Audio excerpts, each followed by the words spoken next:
Your paycheck disappears faster than you can say budget, and you have no clue why. You didn't splurge, no new car, no wild vacation, no luxury watch, and yet it's gone, just like that. You remember getting paid. For a hot minute, you felt good, maybe even a little proud.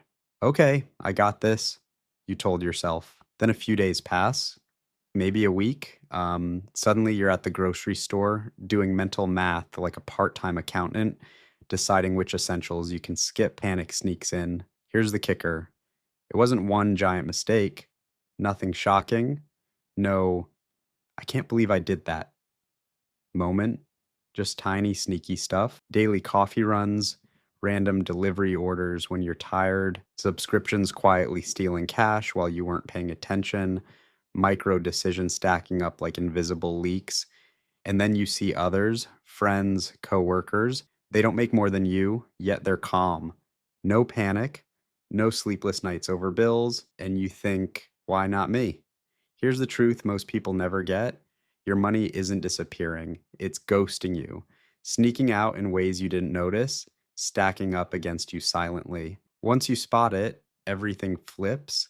The paycheck you thought was enough suddenly feels tiny. Every swipe, click, and purchase starts to matter. Pause, let that sink in. Because what I'm about to show you next, it's the kind of stuff that makes you rethink every dollar you spend. And once you see it, there's no going back. Money feels tight, even when it shouldn't. Here's why. Quick intro before we dive in. My name's Ricky, and I spend way too much time thinking about why cash slips through our fingers without us noticing. No investing hype, no get rich quick nonsense, just the everyday choices that quietly decide whether you feel chill or stressed about money. If you've ever thought, I make decent money, so why does it still feel tight? You're in the right spot. I break down money like it really hits your bank account. No fluff. The math, the psychology, and the small shifts that make a huge difference over time. So if that sounds useful, hit subscribe.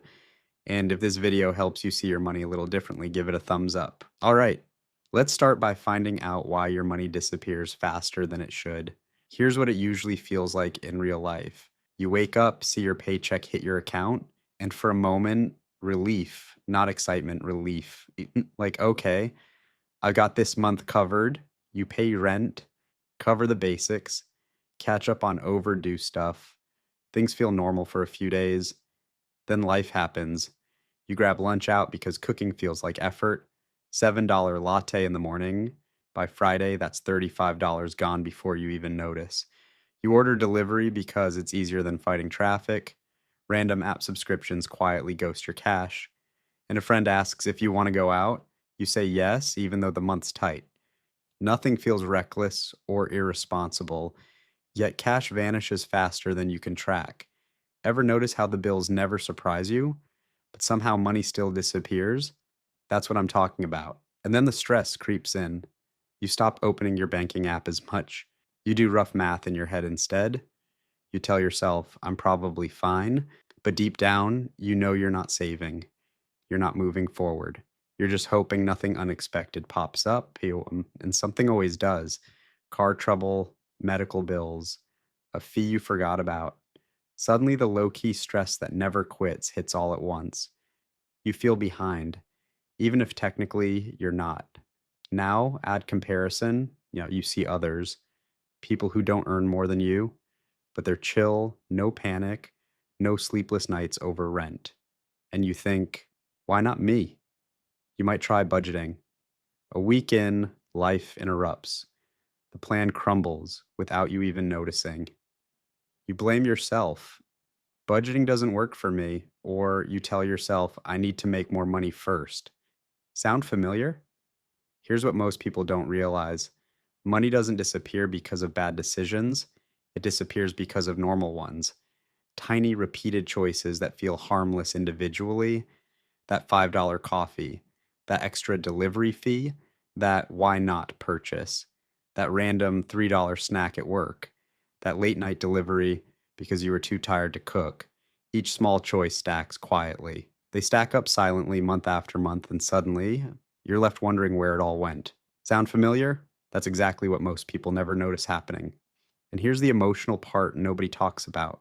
You start hesitating before spending, even on things you need. You feel guilty enjoying the things you earned. You distrust your own money decisions. That constant low key stress eats at you quietly all month long. But once you spot the hidden leak in your money, the stress isn't personal, it's fixable. And I'm about to show you exactly how. Here's the belief almost everyone carries: if I made more money, this wouldn't be a problem. It sounds logical, almost obvious. More money means more breathing room, less stress, more control. But look around.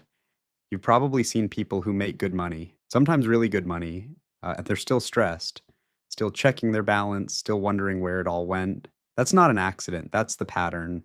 Here's what most people don't realize: when your income goes up, your life doesn't stay the same. You don't sit down and say, I'm upgrading my lifestyle now. You just do. You buy convenience, pay to avoid discomfort, say yes faster than you say no. Not because you're reckless, but because your brain is wired to protect comfort. So instead of cooking, you order food. Instead of canceling, you keep the subscription you barely use. Instead of pausing, you swipe because it's easy. And none of that feels like a money decision. This is where it gets really interesting. Your brain treats big purchases and small purchases completely differently. A big purchase gets attention, it gets thought, it gets hesitation. Small purchases get permission. Ever notice how a $5 coffee doesn't stress you out? But by Friday, that same coffee quietly turns into $25 without you thinking about it?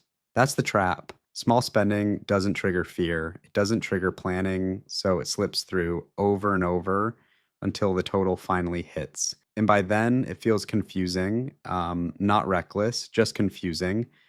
Now you might be thinking, okay, so I just need more discipline, but discipline isn't the problem because most of this spending isn't conscious, it's reactive. You're tired, you're busy, you want friction gone, so you pay to make life easier.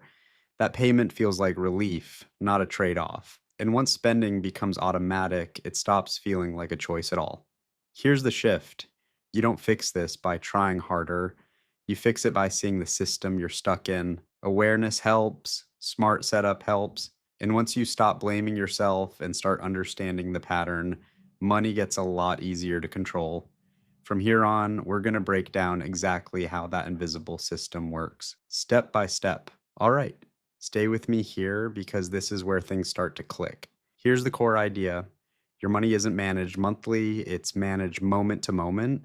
Most people think in months: paychecks, rent, bills, savings goals. But spending doesn't happen monthly. It happens in tiny decisions spread across ordinary days. And your brain isn't built to track those well.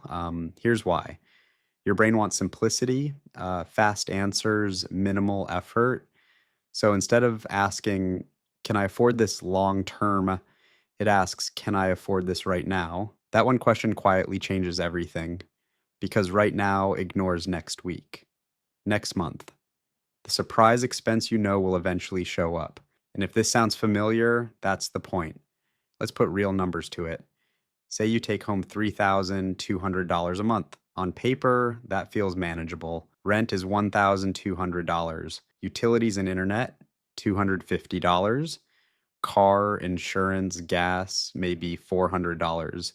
Groceries, $350. That leaves around $1,000. In your head, that's plenty. That's eating out, that's subscriptions, say that's saving a little, so you relax. But here's what actually happens: you don't spend that $1,000 intentionally, you spend it reactively.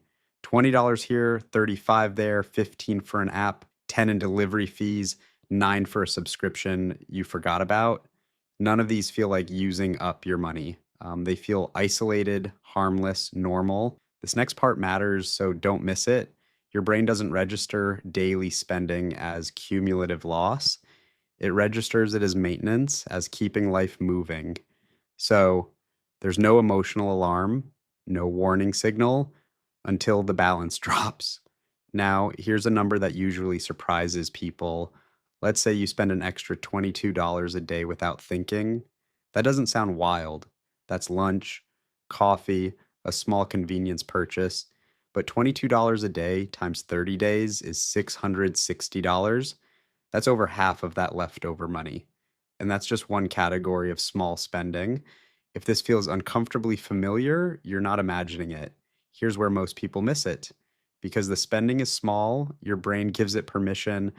Big purchases get attention, small ones get ignored. Ever notice how you hesitate over a $600 purchase, but don't think twice about five $12 decisions? By the time the total shows up, the choices are already made. Now let's talk subscriptions. The average person has somewhere between 5 and 10 paid subscriptions. Streaming, music, apps, cloud storage, fitness. Even if each one is only $12, 10 of those is $120 a month. That's $1,440 a year. Money leaving quietly, automatically, without asking you how you feel about it. And here's the part that really messes with people. When spending is automatic, it bypasses decision making entirely. No pause, no friction. And friction is what creates awareness. This is why cash feels different than cards. Why one click buying is dangerous. The easier it is to spend, the less real it feels. And the less real it feels, the faster it goes. Now you might be thinking, so I just need to track everything. Awareness helps. But here's the deeper issue. Most people try to control spending after it happens.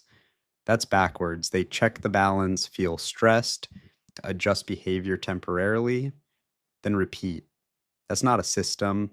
That's reaction. What actually works is limiting decisions up front, less choice, more structure, because willpower is unreliable, especially when you're tired, especially when you're stressed, especially when life is busy. And this doesn't just affect your money, it quietly affects how you see yourself. Because when spending becomes automatic, you stop feeling in control, and that's when money starts controlling you.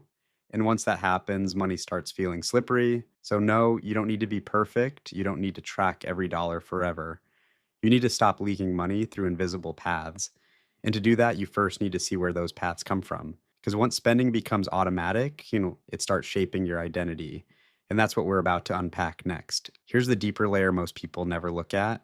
Money isn't just numbers, it's behavior stacked on top of identity. How you see yourself quietly shapes how you spend without you ever deciding to. If you see yourself as always busy, you pay for convenience, delivery instead of cooking, Uber instead of waiting, extra fees just to save time. If you see yourself as low maintenance, you avoid spending on yourself, you put things off, you tolerate friction, then later you overspend out of frustration. If you see yourself as generous, you say yes too often, covering bills, sending money, buying things you didn't plan for, because saying no feels worse than the cost. None of these are bad traits, but every identity has a spending cost. And most people never see that cost clearly. Here's why. Spending usually isn't about logic, it's about relief. Relief from stress, from boredom, from decision fatigue. Money becomes a tool to change how you feel fast. And this usually happens when your energy is lowest. Picture this. It's 9:30 at night. You're tired, you had a long day, cooking feels like work, thinking feels heavy. Uber Eats is one tap away. That decision doesn't feel financial, it feels emotional. And that's the danger, because habits don't ask permission, they just run. This next part explains why this keeps repeating. Modern money systems remove friction, saved cards, auto pay, one click checkout, buy now, pay later. Each one makes spending easier and feeling the cost harder. Pain is feedback, and without feedback, behavior doesn't change. That's why cash feels different than cards. That pause matters, but most systems are designed to eliminate the pause. So spending happens quietly, smoothly, automatically. Now, add stress to that system. When money feels tight, people don't usually slow down, they speed up. Stress creates urgency, urgency creates shortcuts, shortcuts create spending, then the balance drops, stress increases, and the loop tightens.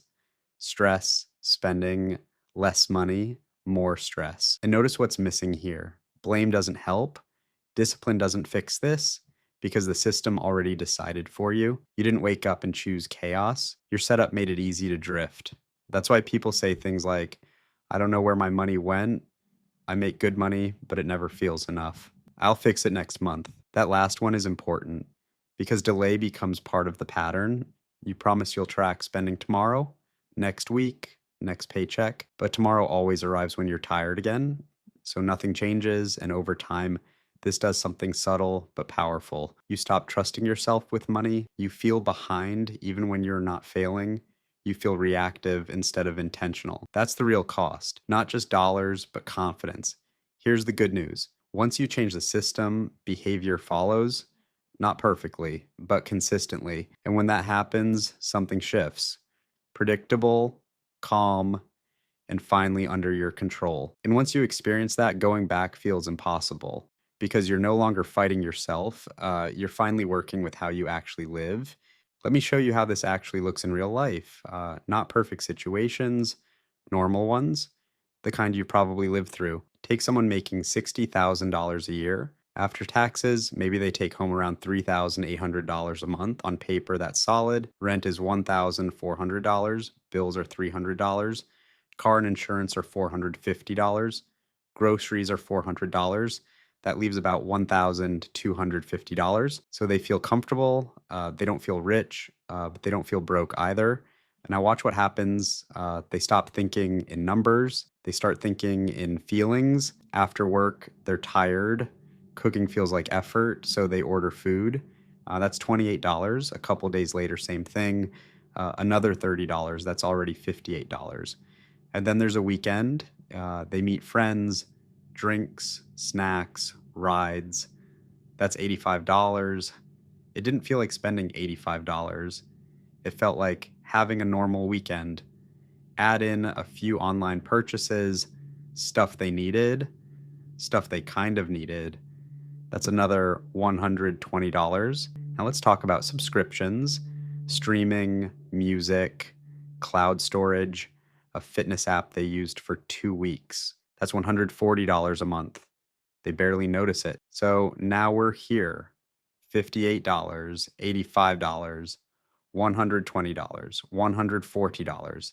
That's over $400. And nothing went wrong. No big mistake. That's why it's so hard to fix. No bad decision, just life. Now zoom out. Let's say this pattern repeats every month. That's $4,800 a year. That's a solid emergency fund. That's a down payment boost. That's freedom from stress. But because it's scattered, it never feels real. Here's another scenario. Someone gets a raise, an extra $500 a month. They're excited. They feel relieved. They promise themselves they'll save more. Then rent goes up $100. They upgrade their phone. That's another $50. They start saying yes more often because now they can't afford it. Within 2 months, the raise is gone, not stolen, absorbed, lifestyle expanded to fill the space. And here's the part that hurts. They feel just as stressed as before, sometimes more because now their baseline is higher. Let's talk about credit cards. Someone uses a card for convenience, points, rewards, protection, all reasonable, but they stop checking the total. They check the minimum. So the spending doesn't feel like spending. It feels like future you's problem until future you becomes present you. And now you're paying for past comfort with current stress. Here's a small one that adds up fast. Coffee, let's say $5 a day, 5 days a week. That's $25. A month, that's about $100. A year, that's $1,200. Now, this isn't about coffee, it's about awareness. Because if you knew you were choosing $1,200 intentionally, that's fine. But most people don't choose it. They drift into it, and drifting is expensive. One more example, someone avoids looking at their bank account, not because they're irresponsible, because it creates anxiety. So they delay, they guess, they hope, but avoidance removes feedback. And without feedback, behavior doesn't change. Eventually, they're surprised again, and the cycle continues. These examples aren't extreme. That's the point. They're normal, and that's why they're dangerous, because normal feels safe, but safe doesn't always mean sustainable. Once you see these patterns, you start noticing them everywhere, in yourself, in others. And that awareness is where control starts. Which brings us to the one thing that quietly decides whether money ever feels calm or always feels tight. A truth that quietly decides whether money ever feels easier. Here's the shift most people never make. The problem isn't that you spend too much, it's that you don't feel you're spending.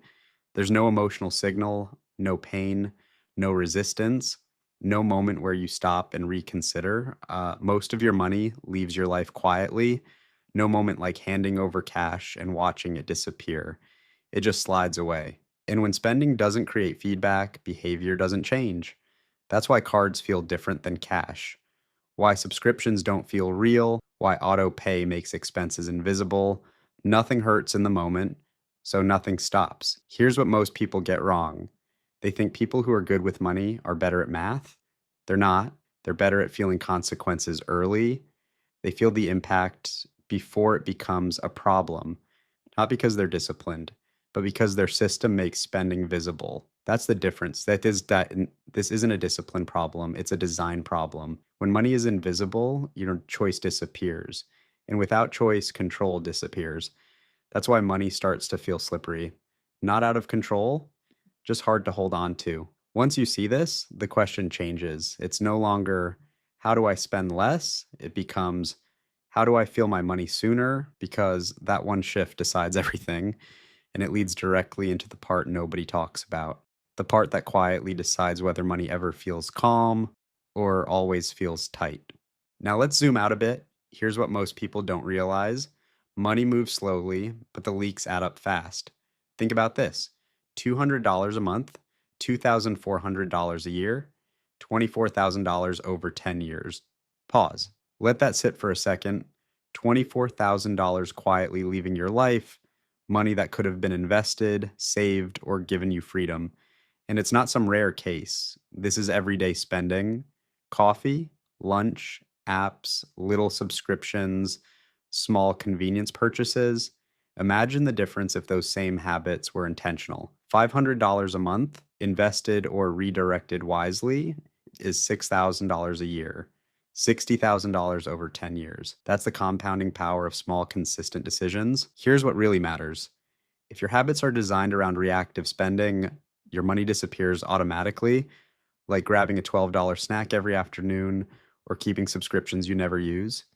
If your habits are designed around intentionality, your money accumulates automatically. And here's the insight most people miss. It's not about willpower, it's about design. The smarter approach is not self-denial, it's redesign. Make the right decision easier than the wrong one. Reduce friction, increase awareness.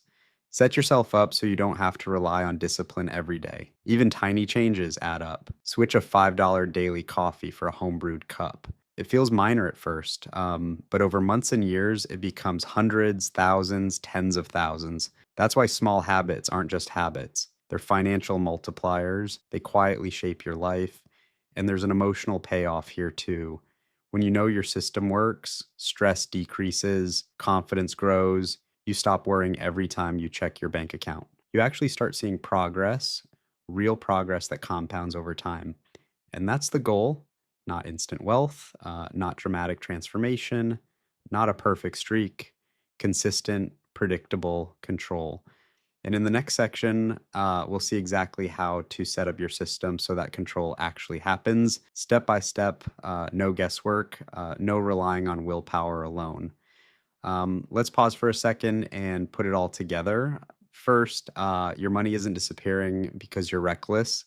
It's disappearing because the system you've been playing in is designed to make it slip away quietly. Pause. Think about how many small, invisible decisions you made this month that added up without noticing. Second, most spending is automatic. Those small purchases, $5 coffee, a $12 snack, or extra delivery fees after a long day, feel harmless, but they stack up. They feel normal, they feel invisible, and they shape your financial reality far more than the occasional big purchase. Third, identity drives behavior. If you see yourself as generous, that extra $15 here or $50 there might feel like caring, but over time, it quietly adds up. If you see yourself as busy, you pay for convenience. If you see yourself as low maintenance, you avoid spending thoughtfully and then overspend when your patience is gone. Fourth, awareness alone isn't enough. The system decides for you if you don't design it intentionally. Visibility leads to choice, choice leads to control. But without it, money feels slippery and frustration accumulates. Fifth, habits compound. Small intentional changes like brewing coffee at home instead of buying out, pausing subscriptions you don't use, or slowing down one impulsive purchase a week add up over months and years. $200 a month saved or redirected isn't just $2,400 a year, it's $24,000 over 10 years. Pause. Let that sink in. And the good news? Systems can be changed. They can be designed so that money stops slipping away without relying on willpower. In the next section, I'll show you exactly how to set up yours step by step. By the end of that, you'll finally feel in control, not stressed, not reactive, but calm and intentional with your money. All right, before you go, take a moment. Open your bank app, check your subscriptions, notice the patterns, the little leaks that happen automatically. Even pausing just one subscription this week is a step toward control. Notice, adjust, repeat. Awareness is the first step. It's not about willpower, it's about design. The more you set up your system intentionally, the more control becomes effortless. No stress, no guessing, just calm, predictable management of your money. If you found this helpful, take a moment to hit the like button and subscribe. I make these videos to help you understand the system, not just chase temporary fixes. And here's the exciting part. In the next video, I'll show a simple system that makes your money leaks impossible to ignore, step by step, so you can take control for good. Remember, control isn't about trying harder, it's about designing smarter. And the sooner you start, the sooner it works for you.